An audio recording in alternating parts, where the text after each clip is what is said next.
The future of mankind is being decided behind closed doors. In laboratories all over the world, scientists are working on projects designed to take man beyond the confines of this Earth.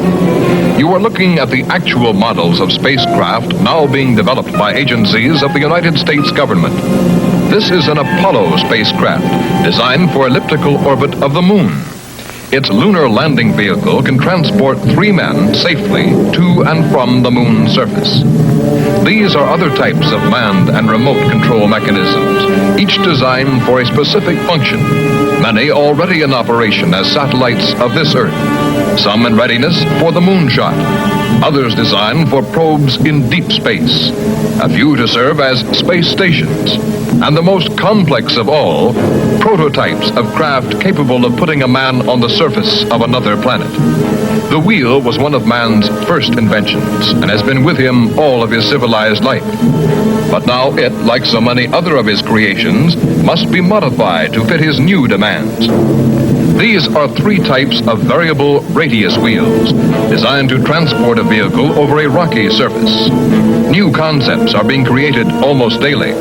Some will never get beyond the drawing board, but others, or their descendants, will become part of man's greatest adventure, the exploration and colonization of space.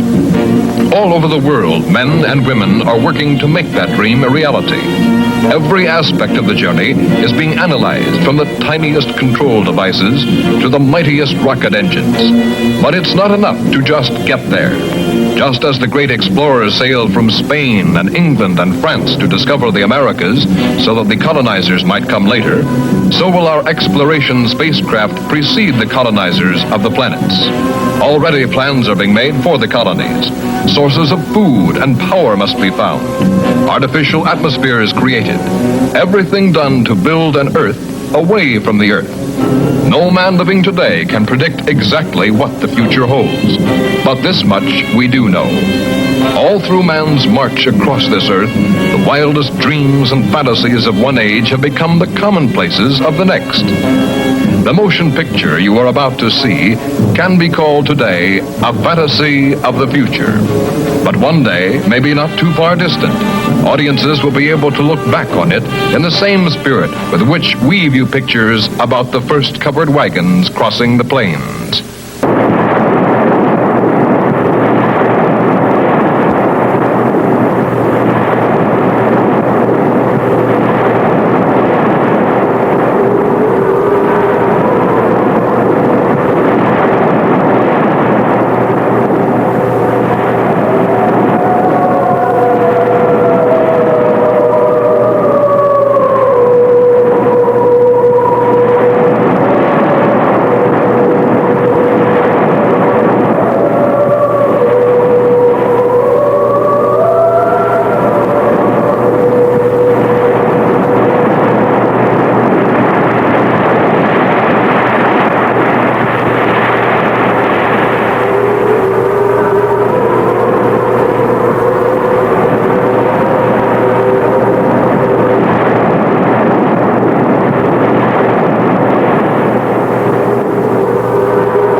intoxicated by the atmosphere back there. But wait a minute, I'm getting ahead of myself. Let me tell you the whole story. All of it. From the beginning. And see what you think. You be the judge. It was 2 years ago, in 1998, that the first manned spaceship left Earth for the planet Venus. This attempt ended in tragedy. A meteor hit the ship.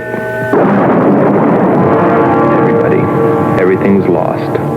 Everything but the will to get there, to explore Venus. And so, it was only 6 months later that the second attempt was made.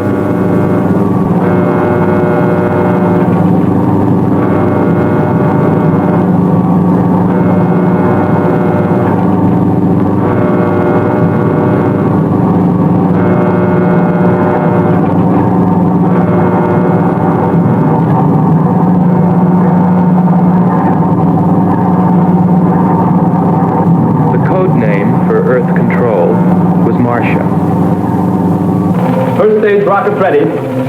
Main rocket stage ready. Fuel ready. Stabilization center ready. Power ready.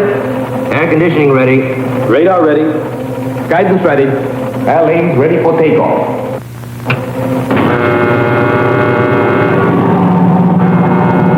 Attention flight personnel. Loading elevators are now being withdrawn. Countdown continues at 20. All stations prepare for 0 red. Countdown continues at 10.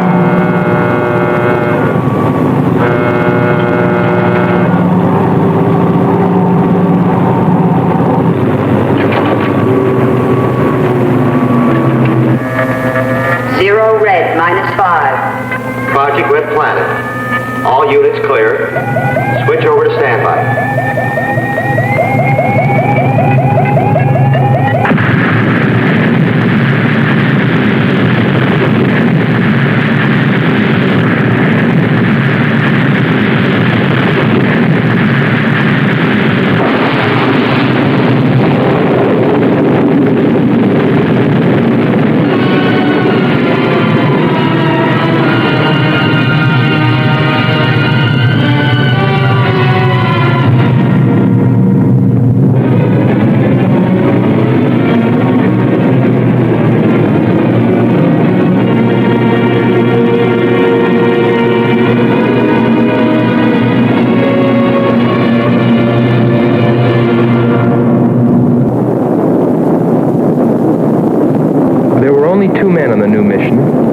Astronaut Howard Sherman and Captain Alfred Kearns.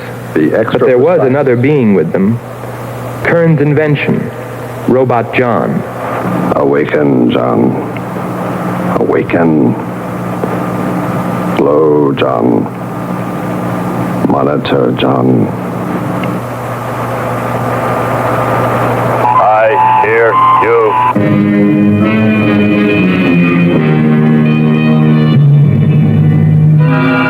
Everything went smoothly the first part of the voyage. They traveled over halfway, 17 million miles, without mishap. Radio contact was maintained with Marcia at Earth Control, and they stopped on schedule at the United States Space Station, Texas, for refueling. Attention. All landing personnel, report on flight deck. Stand by to receive flight number 87 from Earth.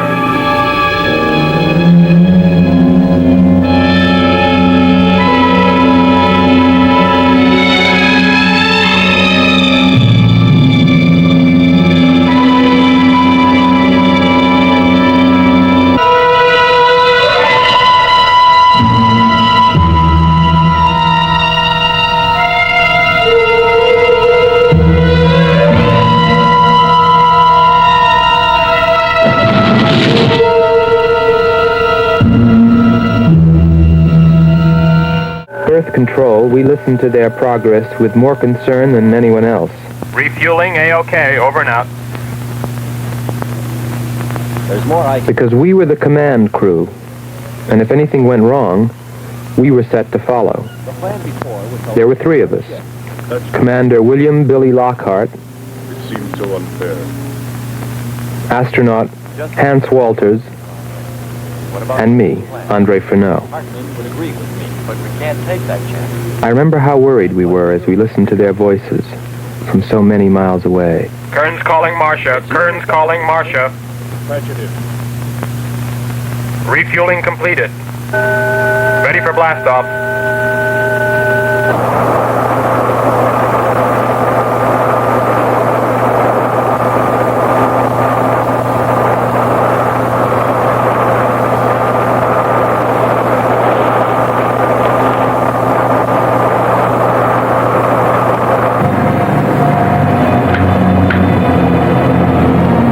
Begin our relay.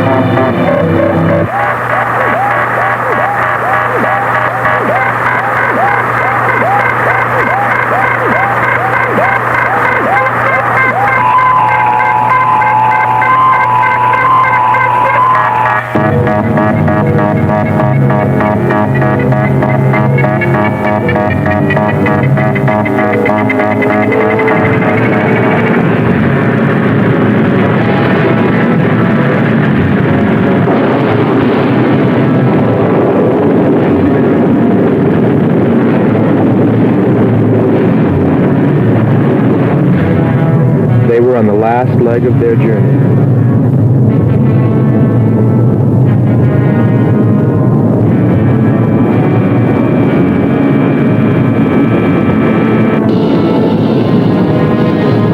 And then they saw it. Venus.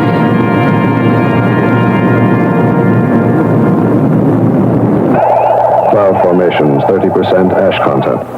And they prepared to land. Could be Hades. A planet of fire below us. Is it a new world, or will it consume us all? At any moment now.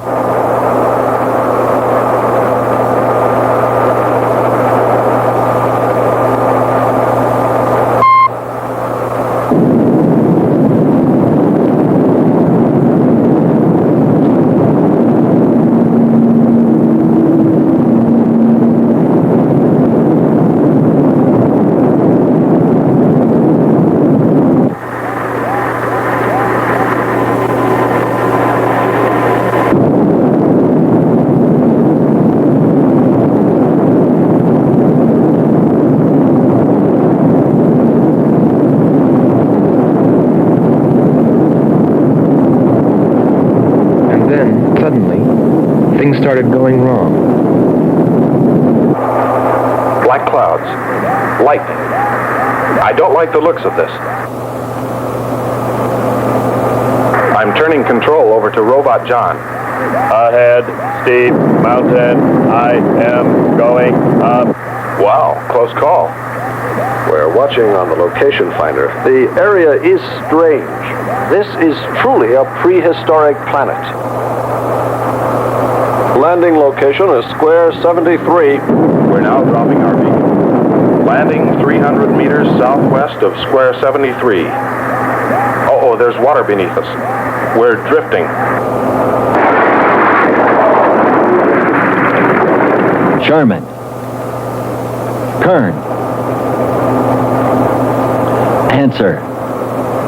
Kern. Sherman. Kern. Are you there?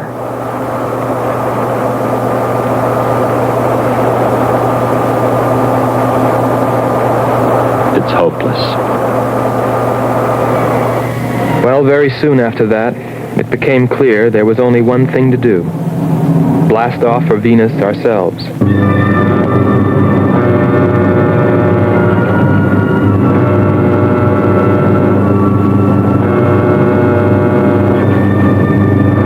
Complete the mission, explore the planet, and attempt to rescue Kearns and Sherman. If they were still alive.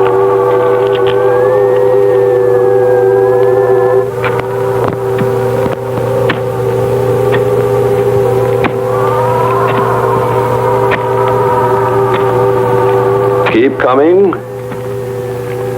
More, John. That's it. Cover me, Kern. Look out. There comes another one. I got him. Sherman, behind you.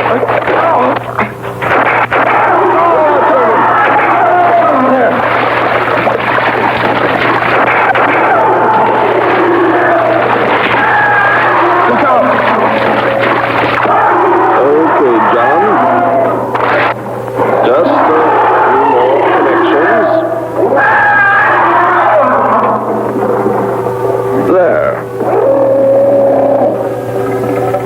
Course 110. Secure yourself to that boulder, John.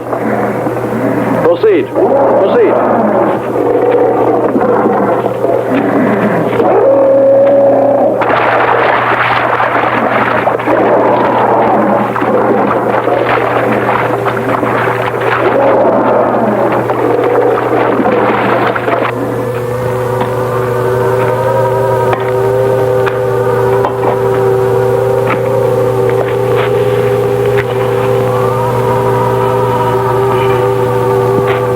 Better equipped to fight this place than we are. I'm wondering if we should be here at all. Why don't you catch a bus and go home? Don't think I wouldn't if I could find one. There he is. He's up. Hold it tight. He can hold it. You better go first, and I'll come along after you. Within 2 hours, we were ready to go.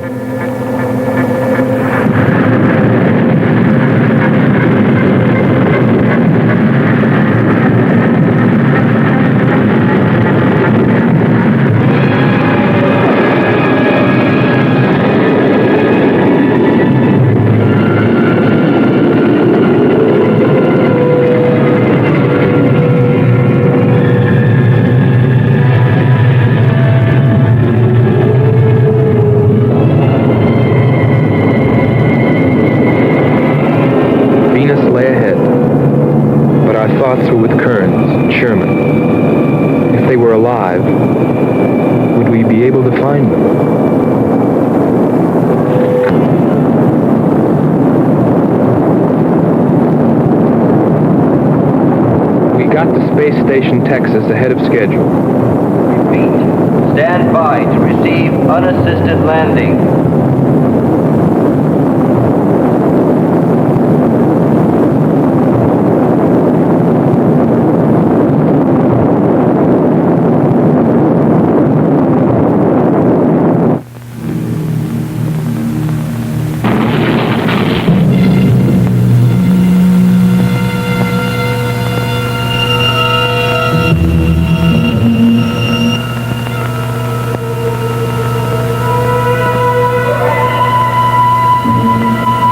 Refueling was accomplished in record time. There was no time to lose.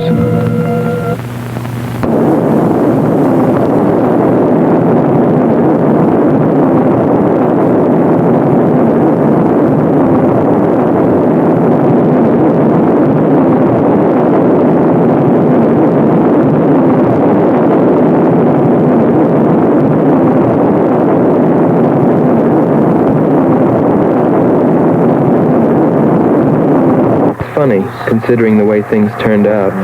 What I was thinking about as we sped through the dark universe on our way to an unexplored planet.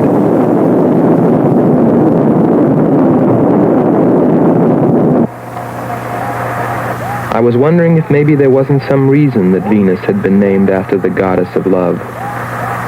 If maybe there wasn't some wise old astronomer way back in the dawn of time who knew something. Something he kept to himself. My men. But before I could come to any conclusions about it, we were preparing for our touchdown on Venus, where maybe I'd find all the answers. And then, almost before I knew it, we were there. We were landing.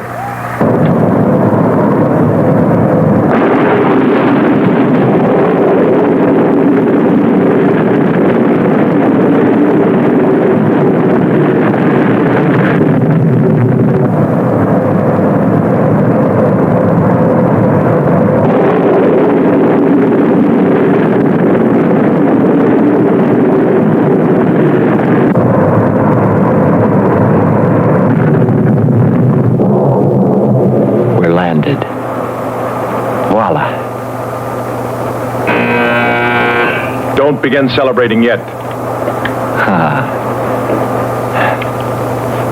Oh. Is our level okay? Yep, there it is. On the button. Boy, it sure feels strange to have weight. Yes, it does seem strange. That's sure. But it's nice and solid. Well, I don't know about you fellas, but I'd like to see Venus. Open number 3 and hit the beam.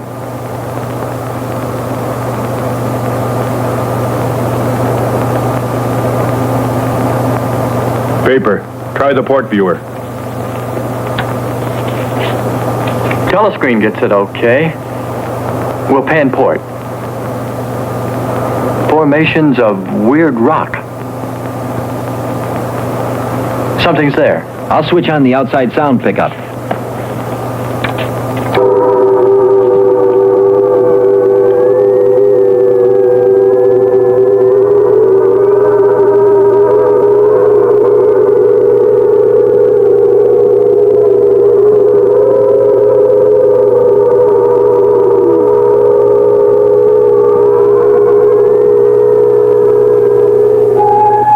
That was the first time I heard her. A human being? Hold it.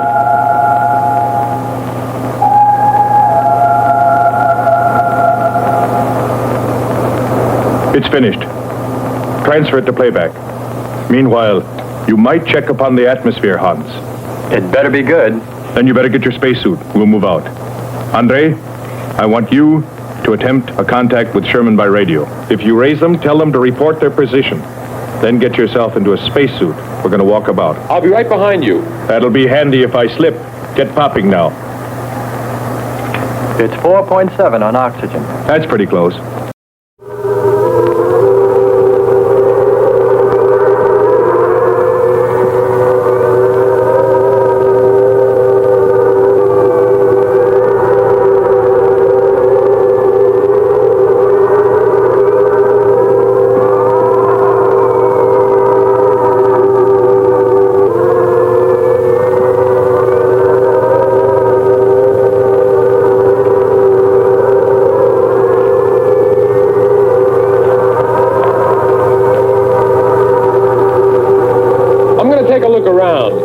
Keep on the rope. Don't get out of visual contact.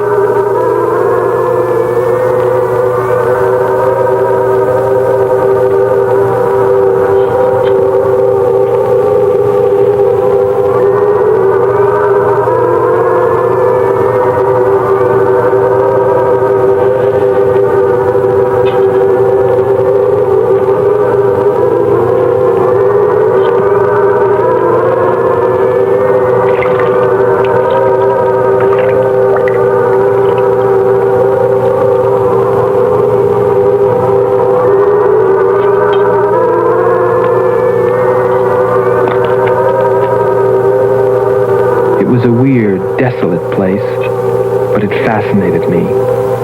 And I forgot all about Kearns and Sherman and what we were there for. Received a message. What did they say? Marcia has radar movement. Sherman?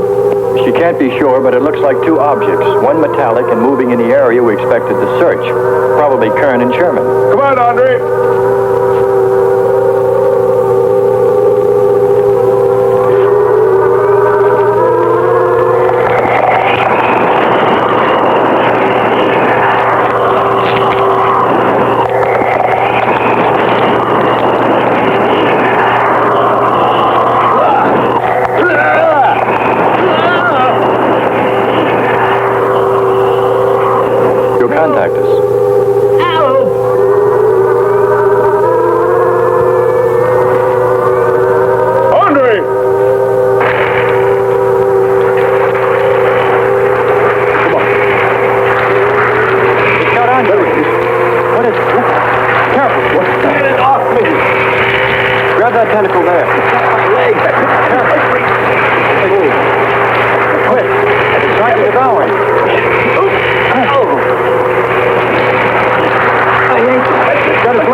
get a shot of that man even.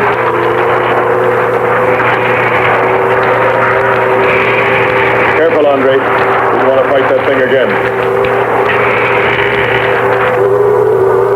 Can you imagine that? He's bashful. Why don't we take one of those things home for the zoo? You've got to be more careful, Andre. If we hadn't heard you call me... I didn't call. You called out to us. We heard you. But I didn't call you. It sounded like Lockhart.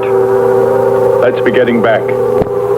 All we knew was that Marcia at Earth Control had spotted what was probably Kearns and Sherman and approximately where they might be. So we started out in our space car, heading in that general direction, not stopping to investigate the many prehistoric sites we passed. But we were still unable, no matter how hard we tried, to make radio contact with Kearns or Sherman. So we had no way of knowing what they were going through on that distant part of the planet.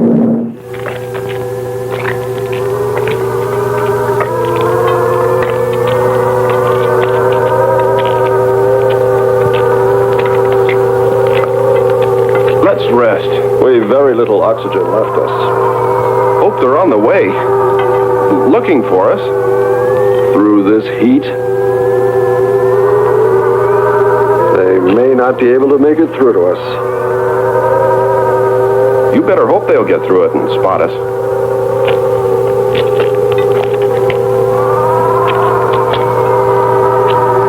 I'm beginning to feel like my head's swimming. Of course. It's your torn suit. Infection is getting through. Maybe we ought to take some quinsulin. No. We'd have to rest after. Must keep moving.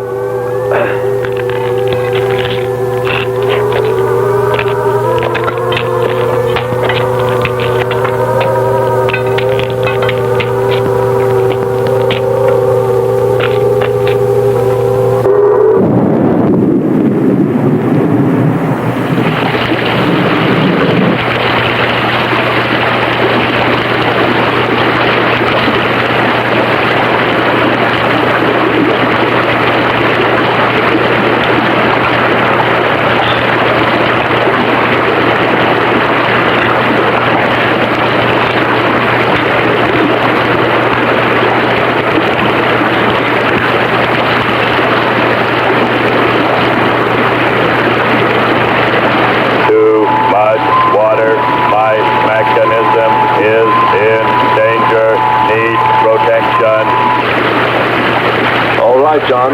Find shelter.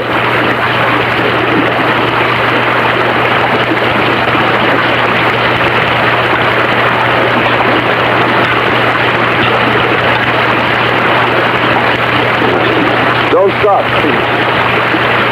Come on. We have to go on. Come on up. That's it.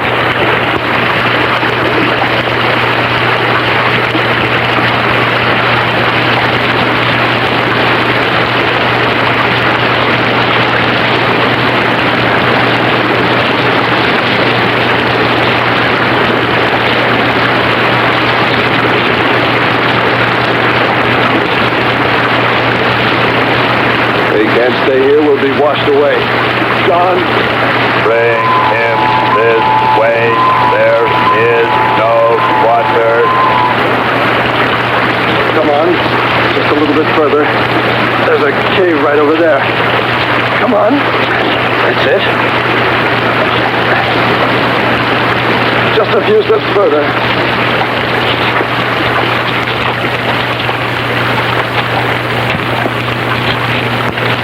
There.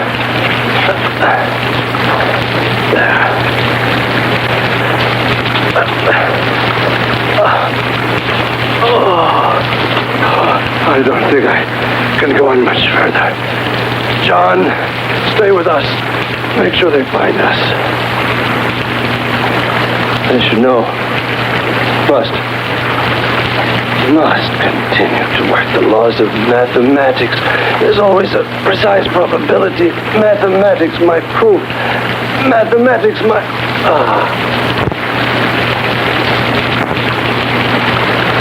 Marcia. Marcia. Here is Marcia. You must help us. It's closing in. I await your order. I await your order. Help them find us, John.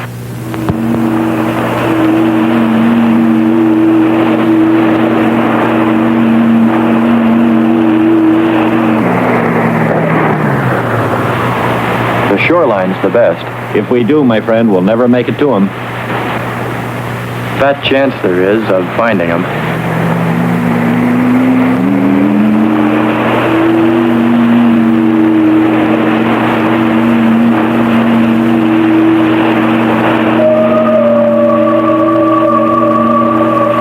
That voice again. Hold up.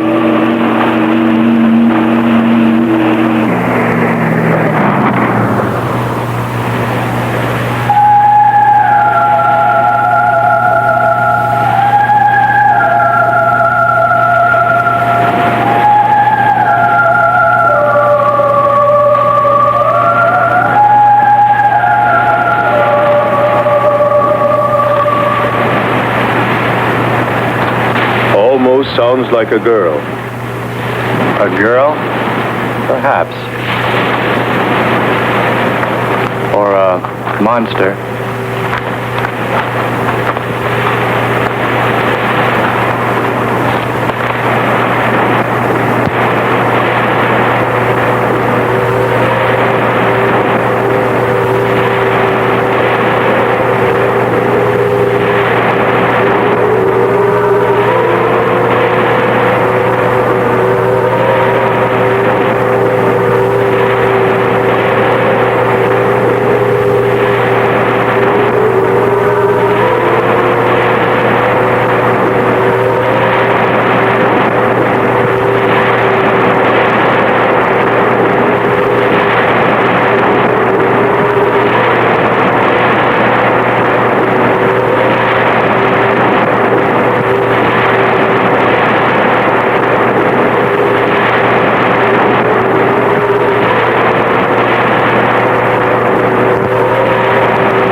It's a human. Well, there are sure no humans here. Well, we're humans. Well, no one else has made it. You better believe it. But it sounds so human. Subhuman, you mean, like that 40-armed plant that just grabbed you. I still say it's a girl. A girl. With blue scales. Could be. He's onto something. It's possible that before us, other men got here. Especially in this age. You ought to know that, Hans. To a man of science, anything is possible until proven otherwise.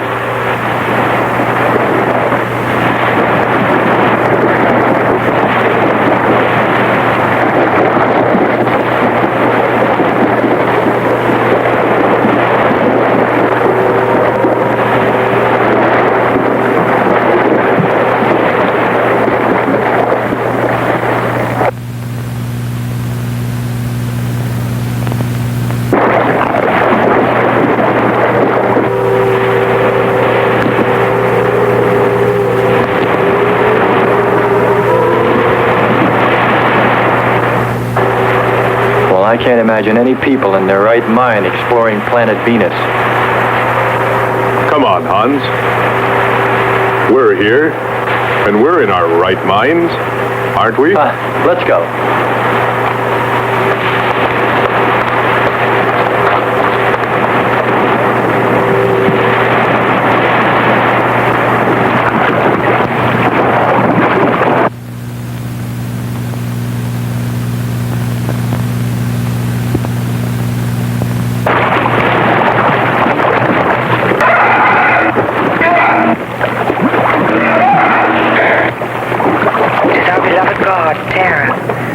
He's angry.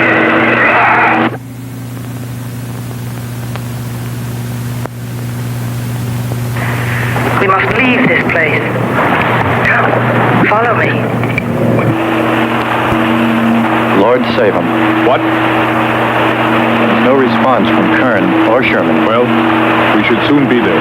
Keep trying. Maybe we can bring them in on the helmet mic. Kern has an auxiliary. I am. Getting. A woman. Must be Martian. Static's really awful. Hear it?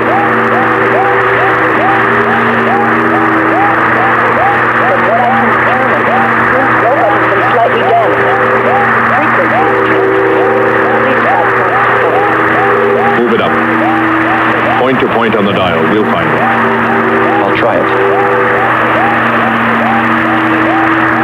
Hello. John, hello. John, listen. This is the command ship. Are you there? No response. Come in. Up one more point. Come in. Better go to solar battery. Much bigger reach. I'm on it now. Hello. Hello. Hello. You must hear me, John. Please open your mic and answer me. You must obey me, John. No response. Try another point. 1, 2, 5. You have to readjust your frequency for transmitting. If you hear me. I hear you. I have adjusted. Can you report your position and plot number? Over. Square 40 in shelter. Tell me what's outside. Water, sun above, falling on large rock. That's square 40. Not far. Ask him about the men. Hello. We would like to know about Kern and also about Sherman. They do not speak. They do not move.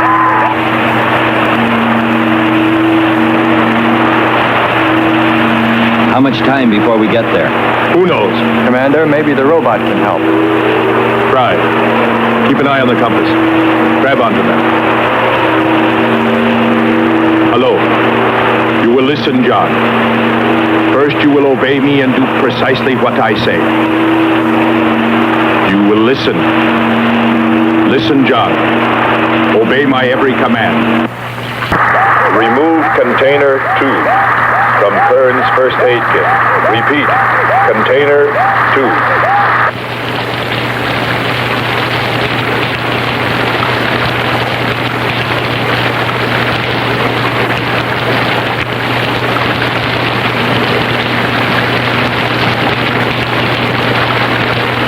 Remove one tablet. One tablet. Then open his helmet.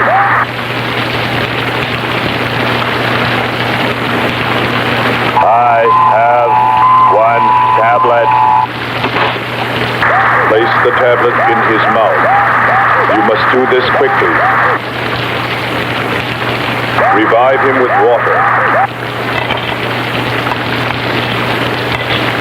Pour it over his face, quickly, then close his helmet.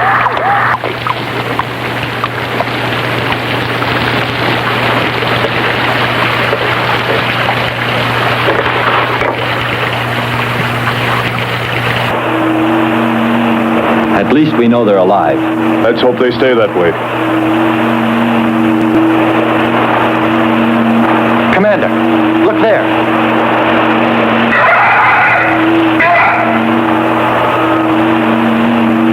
I'm ready with the astrogun. Some kind of flying reptile. He may not see us.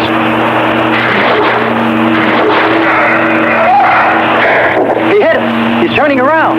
Maybe not. We're in for it now. He knows we're here. Look. Take it now. Here he comes.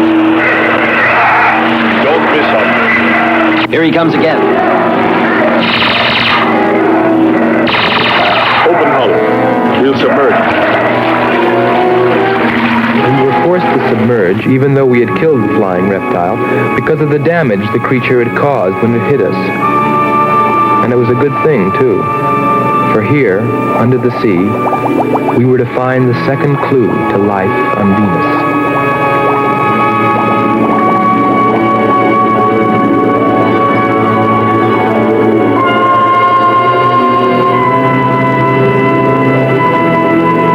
Let's put it down for a minute. Take a rest. It's not far to the beach, if our calculations are correct. I hope this will run again. Don't worry, it will.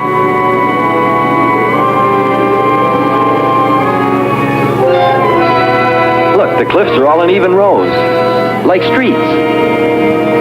I'll look around, just 5 minutes. Might find something interesting.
What do you know?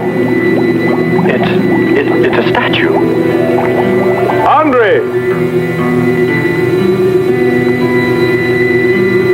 What's up? You just look here. That's only a petrified tree. Only? Why, it's a bronze statue. And much more, Hans. Rubies. You say rubies? Show me. Simple. The eye of an idol. An idol? Yes, a reptile. A reptile resembling that flying monster that attacked us earlier. Up there. You're right, Andre. I'm not laughing anymore. There was a civilization here. And I'll bet you there still is.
seemed to draw me away, to make me search for, I didn't know what.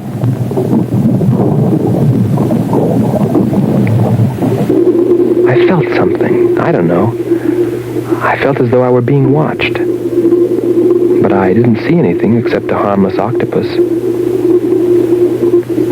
Yet, still feeling a strange presence, I went on.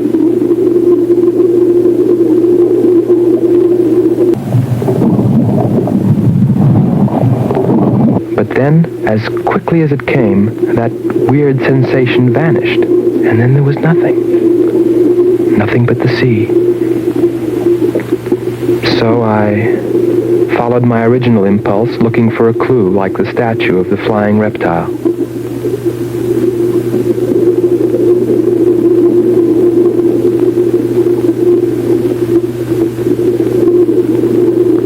And I found nothing, except a rock that I liked for its shape, and that could serve as a specimen for the geologists.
Couldn't have lasted much longer. You're not alone.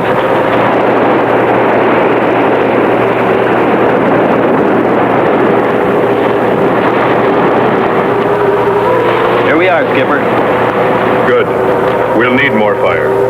Everything in the car is soaking wet.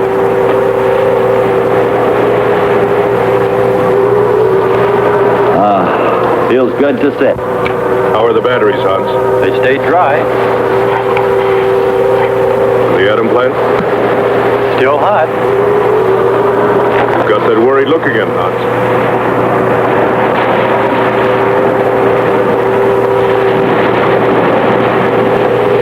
You're right. I've pulled and checked every wire and part in that darn radio. It won't operate. I've tried everything I know. I tell you, it's simply hopeless. How about a long string and an oatmeal box? Oatmeal box. The radio will dry out. We know it's not a dead planet. Not completely. Our proof is the statue. And Ruby. And the woman. She's probably somewhere. For his sake. But the main thing is, there could be a whole race of people out there watching us, hiding, afraid that we'll observe them. Fight them? We came from above. Dropped. To them, we're probably some kind of monster. What if they're human shaped? They very well could look like us. But mind you, I'm only advancing a little hypothetical science fiction. Because nothing should be overlooked. Let's face it. They built a city that's now under the sea. Hans, it must be true. Many made it to shore from the sea. Then why didn't they build themselves another? We may find they did when we explore the planet. Before we leave, I'll meet her. Beautiful song and a beautiful girl. She must have heard you. Where is it? Everywhere. Suppose it could be an omen? Or maybe she's helping us. If I could just see what she looks like.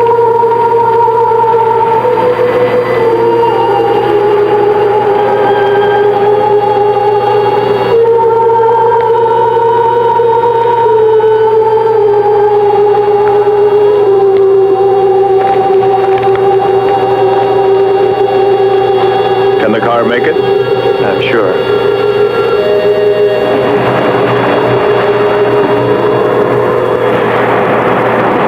A feeling of foreboding had come over me. A chilly, ominous sensation. I didn't know what it meant. And I kept staring at that rock I'd found, as though perhaps it might hold an answer. Andre! Andre!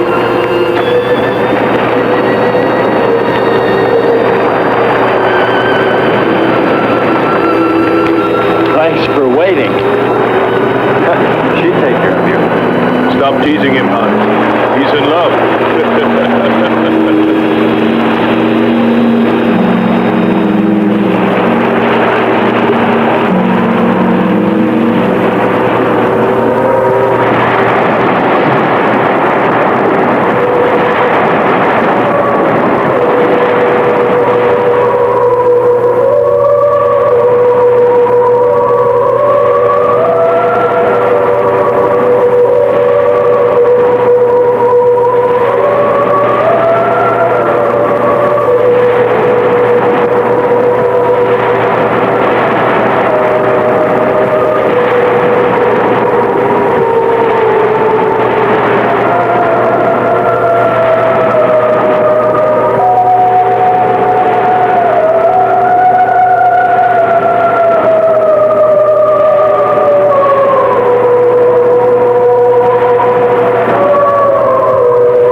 Gotten suddenly dark. Well, it's no wonder. What makes you say that? There's an ash cloud above us. An ash cloud?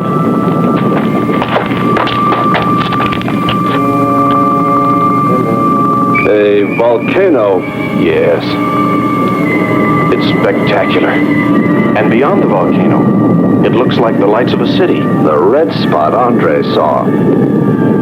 We must get a move on. Not right away. This might be our only chance to gather some samples, lava and ash, to take away with us. All right. We'll go to a much better vantage point, and right now.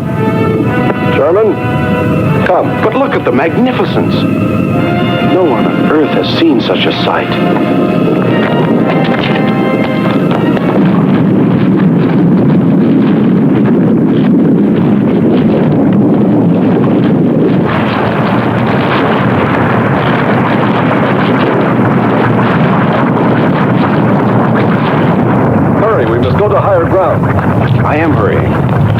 the spectra sample?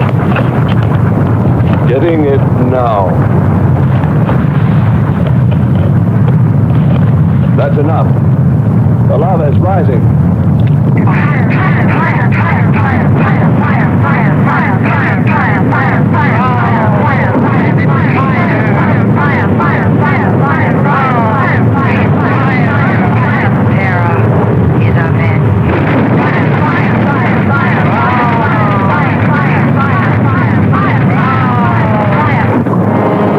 We waited too long. It's covered our path. Perhaps we can run a rope. How? We did it before. From John. There's no more time.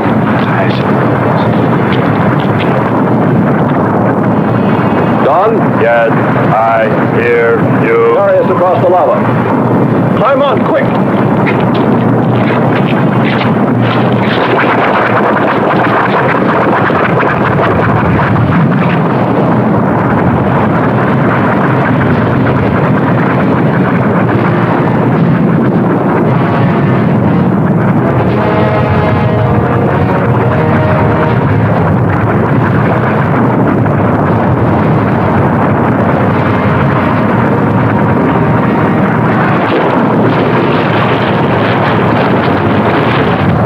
Audibility getting better.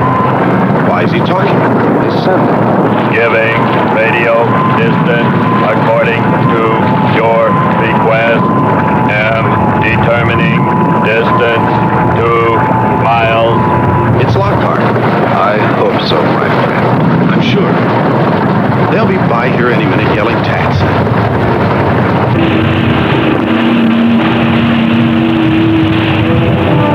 A remarkable invention you have here.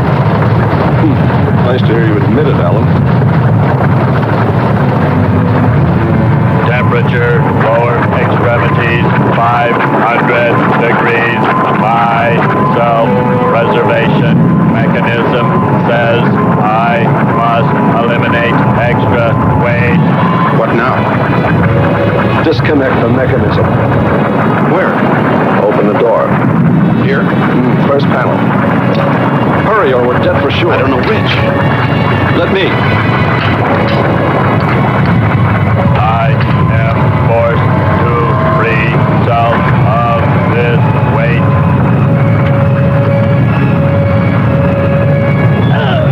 He's gonna throw us off! Pull the wires!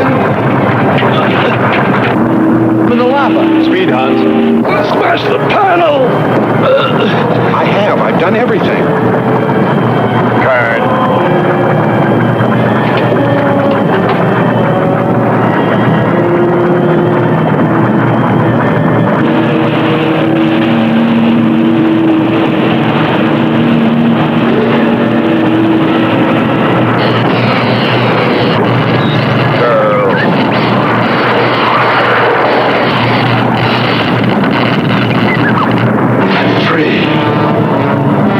Hold on. They'll be here.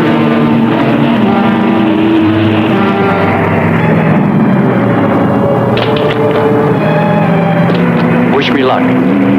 For God's sakes, hurry.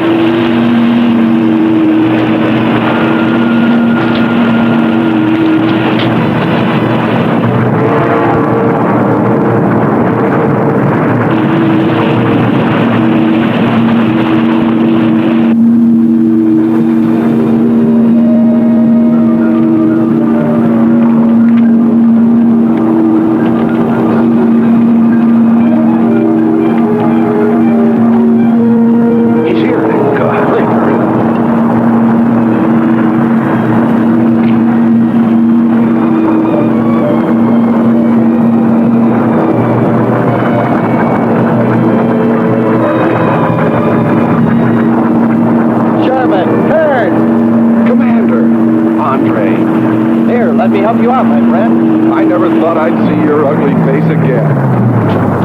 We save him, and he insults us. No, we should have saved Kurt's robot instead. Turn, you rascal. Knew you'd make it. Is the robot finished? Yes.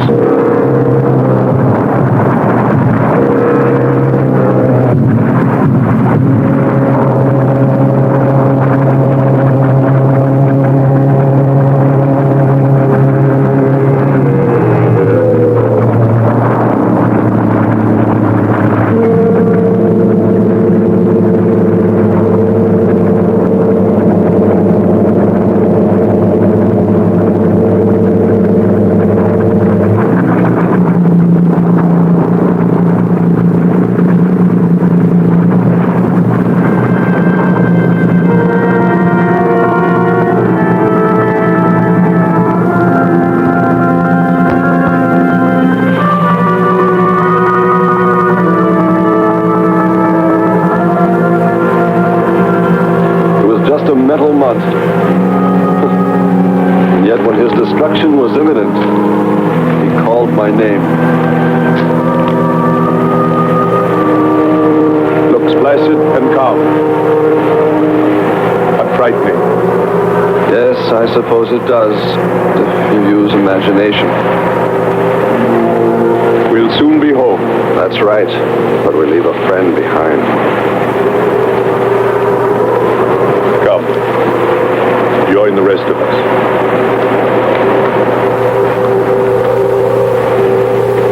So we took stock of the situation. And though we tried to keep our spirits up, it was still pretty discouraging. The volcano had destroyed some of our provisions, and our rocket ship's fuel supply was low anyway, considering the added weight of Kearns and Sherman. It looked like we'd have to be starting back very soon. What else is there to do?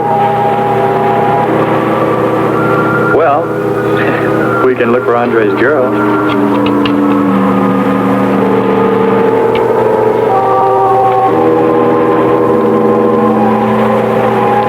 Very cute, Hans. You name them after us? Well, with triplets, it's better with numbers. Looks to me like he's raising his own countdown. Why not names? I'd forget. I'm worried about him. So you really found proof there were people on this planet. Hard to believe.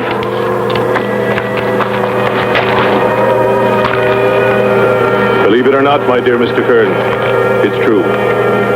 And they could still be here. I don't go along with that. Could a human survive in a place like this? You survive. And man will almost always adapt himself in time. And don't forget, in the dim past, we all lived in water. For centuries, our Earth was toxic. But that atmosphere evolved mankind's form. Adjusting's the answer. And I'd bet that these people on our planet couldn't live. The air'd be poisoned. Afraid I don't share your opinion. You just can't close your mind to it. We found proof. Proof of intelligent being. And those lizard men of Kearns. That's proof. Look, suppose they do look like lizards. Couldn't they be people? Suppose they saw the ship, got frightened, then donned their lizard costumes, then jumped up and down to spook us away. What possible story could explain it better, huh? None. You're the winner. Joking aside, my friend, man, lizard, or what, I know there were or are intelligent people here. If we just had time, I think they might come to us. Look, even you, Kern, said you thought you saw the lights of a city beyond the volcano. I said they looked like, not were. Here, you two. Have some coffee and rest your voices. If only there was some way to communicate with them, some way to make them understand we were not an enemy, that we wanted nothing except to know their ways, study their civilization. Or was it really all just fancy? Just my wishful imagination? And that sound only an accident caused by the wind in the canyons?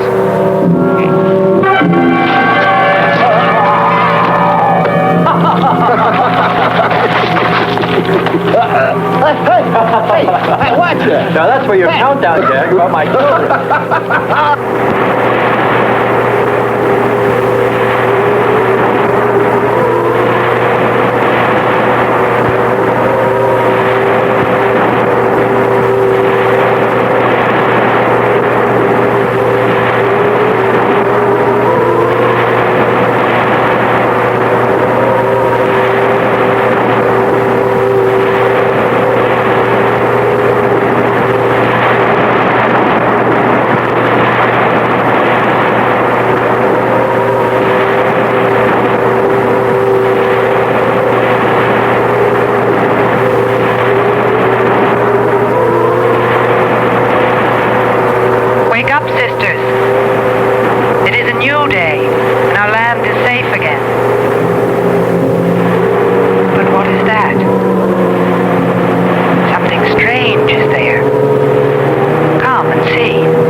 by the god of the fire mountain.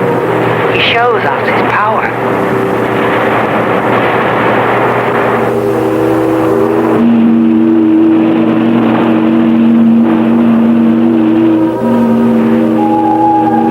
Better get out and locate her, Andre. She wants you to stay on me. Just you wait. I think perhaps we should be trying to find her and take her with us. I'd vote for that. But she might not like us much anyway. If we could explore beyond those hills, I'll bet you money we'd find her and the city. You've been reading too many comics. Kern wouldn't believe she existed if she were sitting on his lap right now. Want to bet? We're here.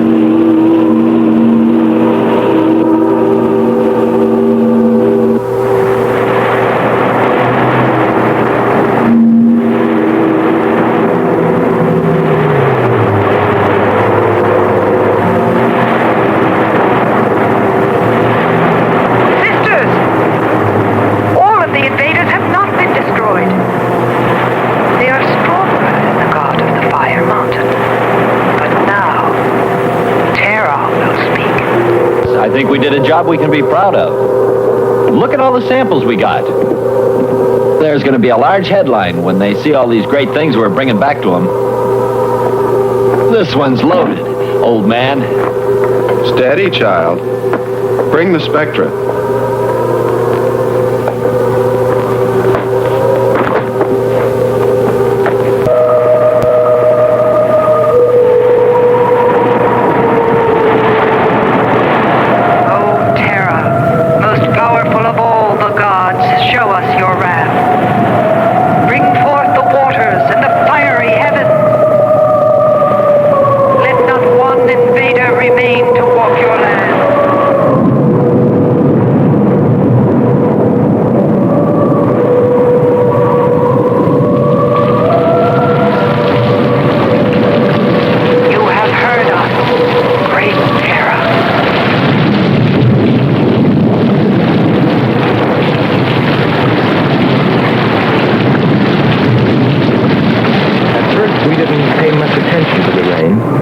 Seemed heavier than any rain we'd ever seen. No more.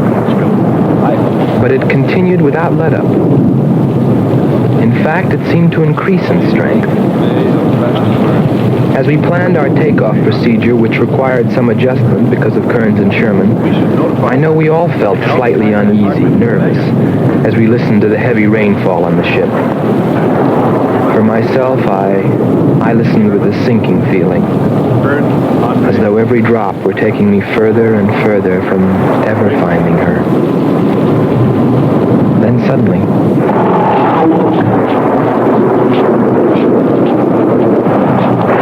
Quickly, Andre! Hans!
than our gods.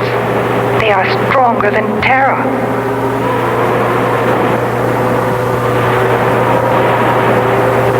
Terra is a false god.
that's the story.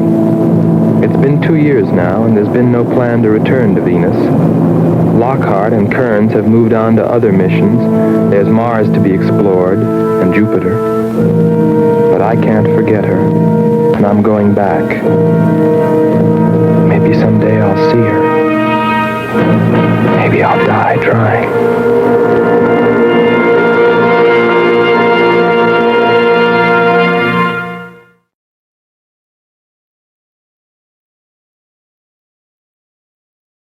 In the shadowed age, when rivers were borders and mountains were crowns, the empire of Velmora ruled the known world through an unbreakable system of law, etched now in parchment, but carved into living stone. And at the heart of this empire stood the Citadel of Edicts, a colossal structure whose walls were engraved with every decree ever spoken by an emperor, believed to be unchangeable and eternal.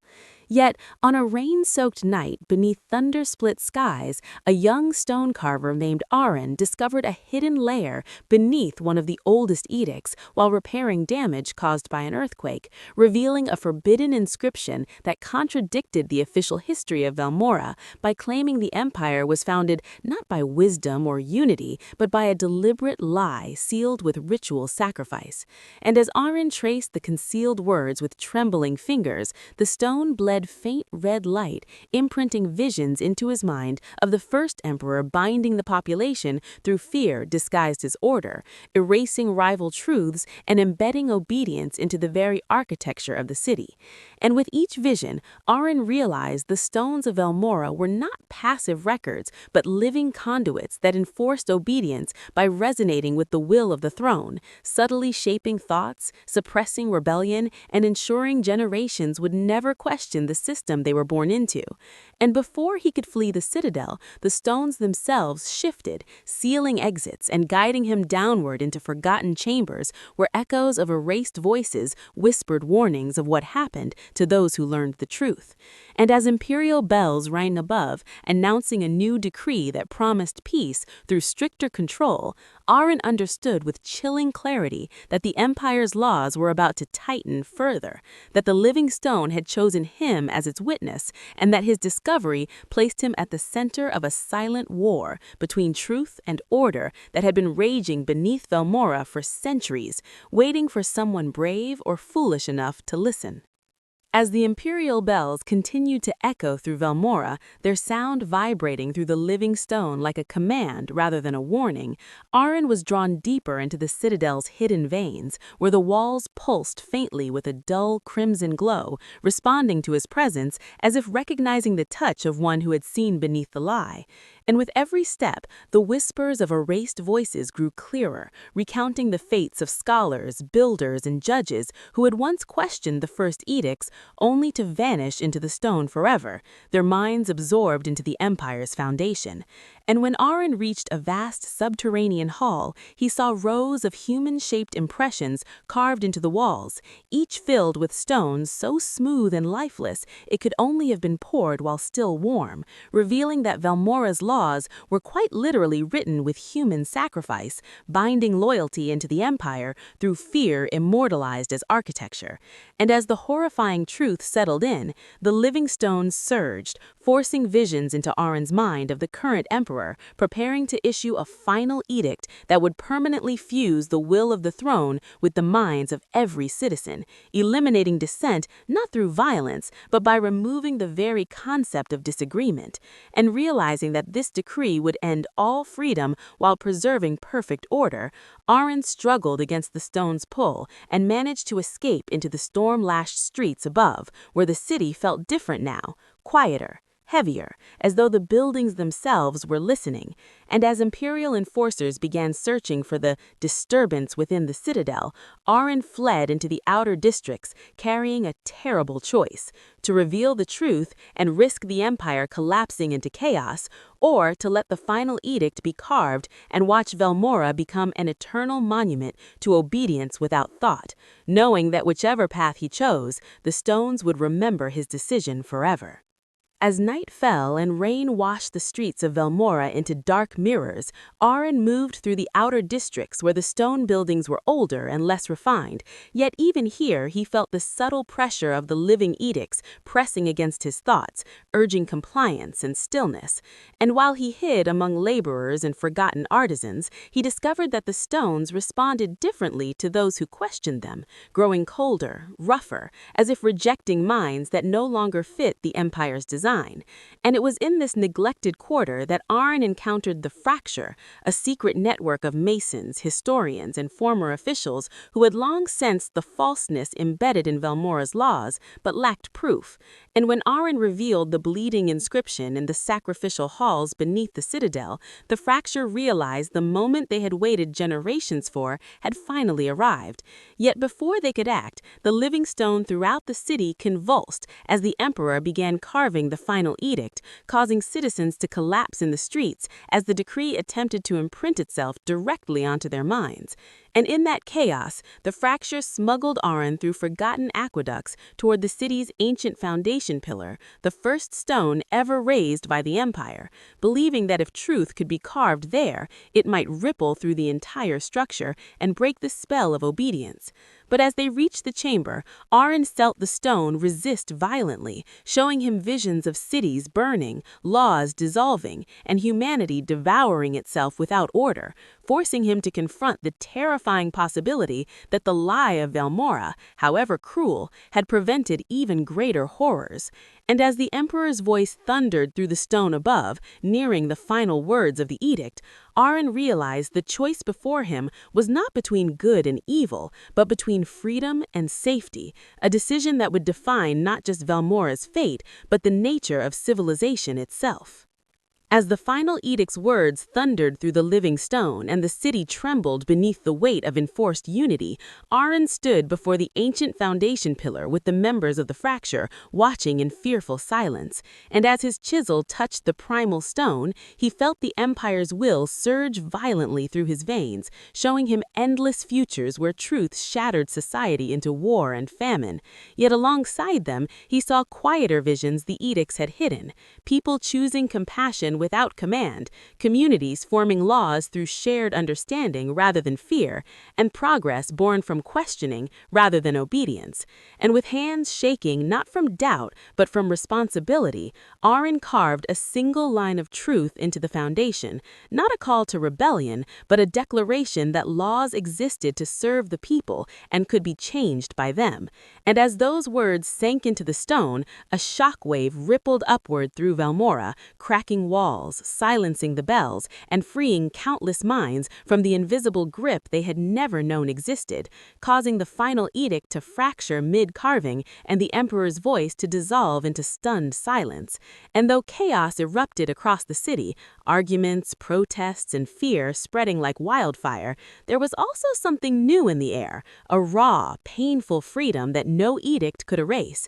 And as dawn broke over a fractured yet awakened Velmora, Doren understood that he had not destroyed the Empire, but transformed it into something uncertain and dangerous, yet alive, knowing that history would not remember him as a hero or traitor, but as the one who dared to let humanity decide for itself, even if that choice meant living without the comfort of unquestioned order.